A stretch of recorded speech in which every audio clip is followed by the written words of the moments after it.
questions over the last few weeks, so I'm making this for my friends to clear a few things up. First and foremost, something you should know, you cannot catch a virus. And why can't you catch a virus? Because it's impossible. So why is it impossible to catch a virus? Question. A virus is alive. Is a virus a living thing? No. So how is it that people think that you can catch something that is not alive? Everybody knows you never go full retard. Now, I know a lot of people are genuinely concerned, so that's why I'm making this, to hopefully cure some of the unnecessary fear and stress. And if you are feeling that, it's because you're causing it for yourself.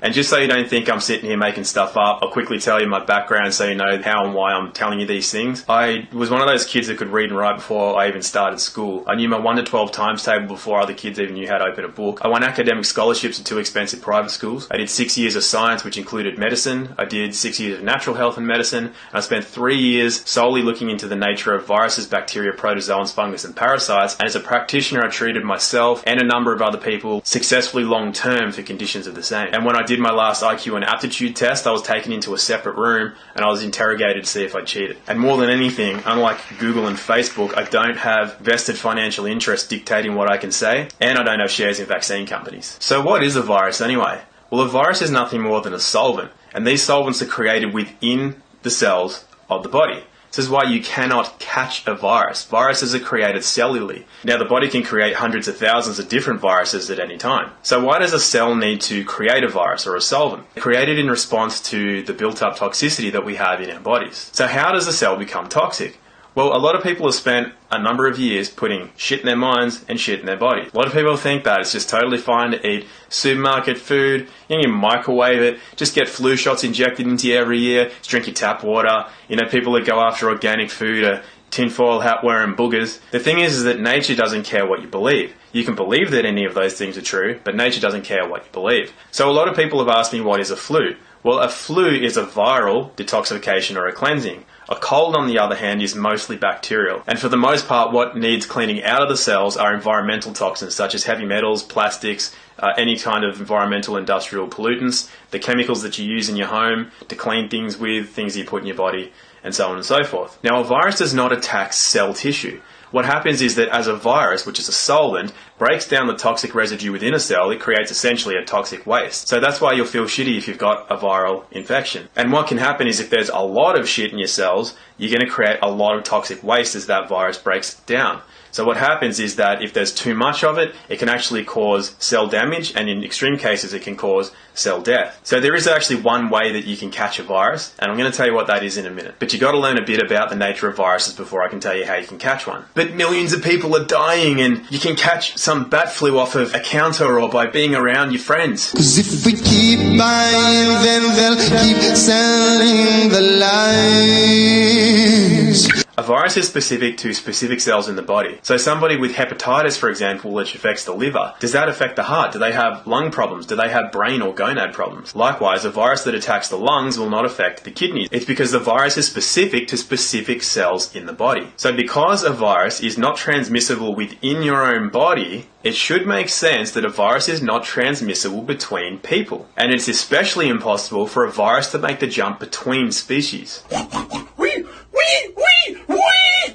This is why you can't get an avian flu, a swine flu, a bat flu, a monkey flu, or any other flu that affects an animal, except for one way, and we will get to that. So how is it that a number of people can get a virus at the same time? If it is created within the cells, how is it that a lot of people can get it at the same time? Well, if somebody at home has a cold, or somebody at work or at your sporting club, does everybody in that place get a cold?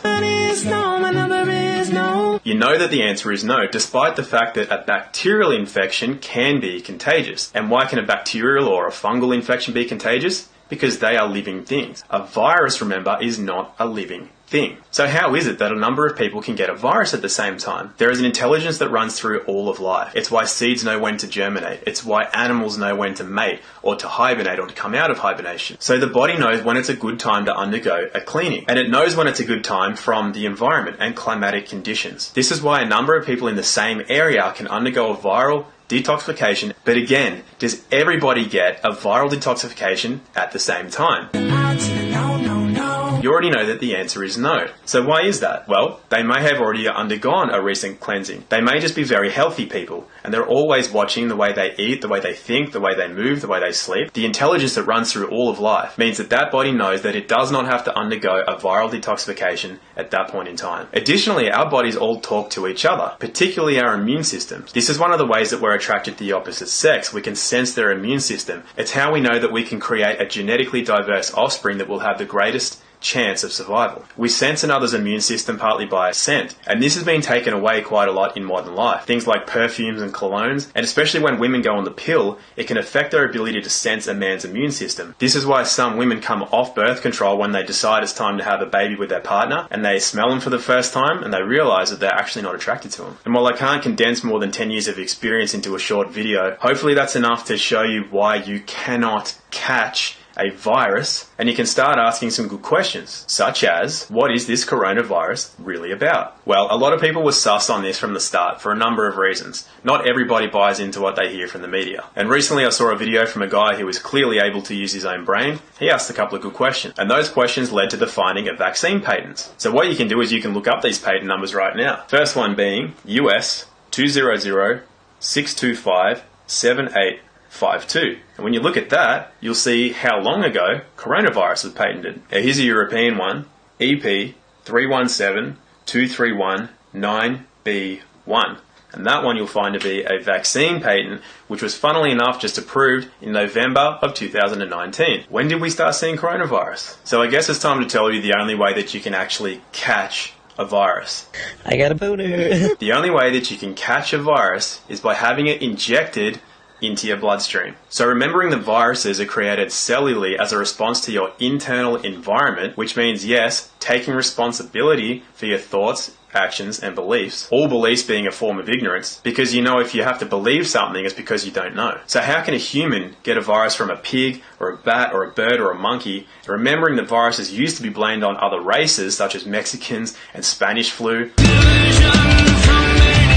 Well, remember that viruses cannot cross species, and you can't even catch it from within the same species, because it has to be created within animal tissue, remembering that we are human animals. So the way that you can create a virus, you can get sick and unhealthy animal tissue and put it in a petri dish. It will create a virus and you can incubate that virus. The only reason it can stay alive, remembering it's not alive, the only reason that a virus can actually be there and be in play is that it is taking care of toxicity within cells in animal tissue. So what happens with that incubated virus is that it's sterilized and put into a vaccine. Now straight away you don't want that because that's bad news. Then when it's added to 70 or 80 chemicals, you definitely don't want that in your body. So when these viruses are loaded into vaccines and flown all the way around the world, and people are getting their flu shots and all their other vaccines, that's the only way you can get animal tissue into your own bloodstream. It is so far beyond the realm of possibility to get animal tissue into your bloodstream by way of being around people or from surfaces or from the air or from any other way other than injection. So you really want to question all this advice that's being given out about your toilet paper and your hand sanitizers and your everything else, and the idea that this virus is killed upon contact of heat or anything else, because a virus isn't alive in the first place, so how can you kill something that is never alive? So there's only two things that you need to do. One, don't get a flu shot. Actually, don't get any shot. And two, don't stay in your house. You got to be outside getting sunlight and fresh air if you want your body to run optimally and not need to undergo a viral detoxification. There is something else you can do actually, and that is to turn off your TV and your social media. And I did make this video to help to bring some common sense and start relieving some of that fear and stress. So I won't go too far into what's really going on with this worldwide pandemic. By the way, who's verifying these deaths? Like, who's actually counting these deaths? And who's actually verifying that the deaths that do occur aren't from any standard flu, which, by the way, flus kill 500,000 to 1 million people every year. Every year. It only affects the weak, and if it's not a natural virus that's happening within your own body for beneficial purposes, the only way you can get that is to have an injection.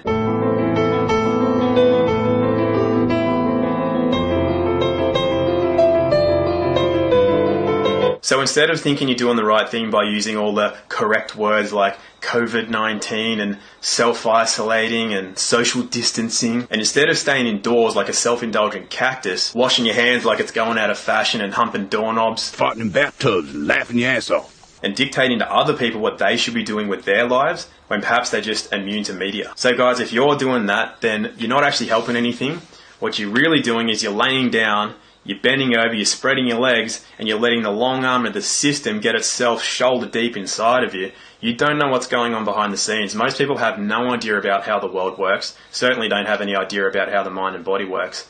And there are some things going on that, if this goes down the way people are letting it go down, you can say goodbye to what you have left of your rights and freedoms in this world. So if that's been you, pull your finger out, get outside, do normal things, watch the streets and watch what's going on out there. Because if you're sitting in your house, counting the number of days in your social isolation, counting death tolls like it's a fucking Olympic medal tally on the TV, you are literally paving the way to losing your rights and freedoms, and you're going to come out of your house with less than what you had when you went in. And I'm not just talking about baked beans and toilet paper. You don't buy that?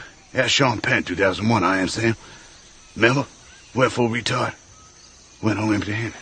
I'll leave you with one bit of friendly advice, and that is to start using your own mind. Because if you don't use your own mind, someone else is going to use it for you, and it's not going to be to your benefit. So I hope that helped. And if anybody has any real questions and they don't have something to say like, I don't agree with that, then I'm happy to do Q&As. If I don't get real questions, I'm more than happy to